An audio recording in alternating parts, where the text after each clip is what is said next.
రుణమాఫీపై మరోసారి బీఆర్ఎస్ కాంగ్రెస్ మధ్య రాజకీయ రగడ మొదలైంది.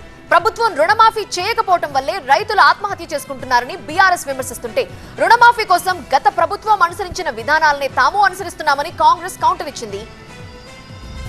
తెలంగాణలో మరోసారి రైతు రుణమాఫీ అంశంగా కాంగ్రెస్ ను టార్గెట్ చేసింది విపక్ష బీఆర్ఎస్. కాంగ్రెస్ పాలన రైతులకు శాపంగా మారిందని విమర్శించారు మాజీ మంత్రి హరీష్ రావు. సీఎం రేవంత్ రెడ్డి పూటకో మాట మాట్లాడుతూ రైతులను మోసం చేశారని మండిపడ్డారు. రుణమాఫీ కాలేదని రైతులు ఆత్మహత్యలు చేసుకుంటున్నారని ఆరోపించారు. 9 నెలల్లో దాదాపు 475 మంది రైతులు ఆత్మహత్యలు చేసుకున్నారన్నారు. కాంగ్రెస్ ప్రభుత్వం వచ్చిన తెలంగాణలో ఆత్మహత్యలు పెరిగిపోతున్నాయని ఆవేదన వ్యక్తం చేశారు.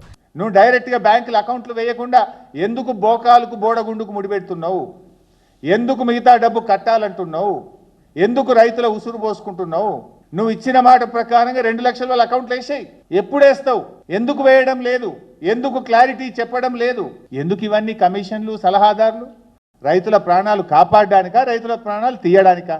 అయితే హరీష్ రావుకు కౌంటర్ ఇచ్చింది కాంగ్రెస్ సర్కార్. రైతులు సంతోషంగా ఉన్నారని, హరీష్ రావు బాధపడుతున్నారని ప్రభుత్వ విప్ ఆది శ్రీనివాస్ అన్నారు. రుణమాఫీపై సీఎం రేవంత్ మాట నిలబెట్టుకున్నారని, హరీష్ రావు ఓర్వలేక మాట్లాడుతున్నారని మండిపడ్డారు. మొత్తం 31,000 కోట్ల రూపాయల రుణమాఫీ చేసే తీరుతామని ఆది శ్రీనివాస్ అన్నారు. రైతులను రెచ్చగొట్టే హరీష్ రావు ప్రయత్నాలు ఫలించవని స్పష్టం చేశారు.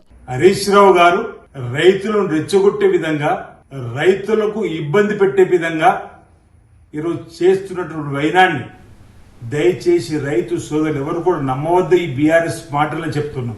త్వరలోనే కేసీఆర్ ప్రజల్లోకి వచ్చి ప్రభుత్వాన్ని నిలదీస్తారని బీఆర్ఎస్ నేతలు చెబుతున్న నేపథ్యంలో రుణమాఫీ అంశంపైనే సర్కార్ను గులాబీ నేతలు లక్ష్యంగా చేసుకోవడం ప్రాధాన్యత సంతరించుకుంది.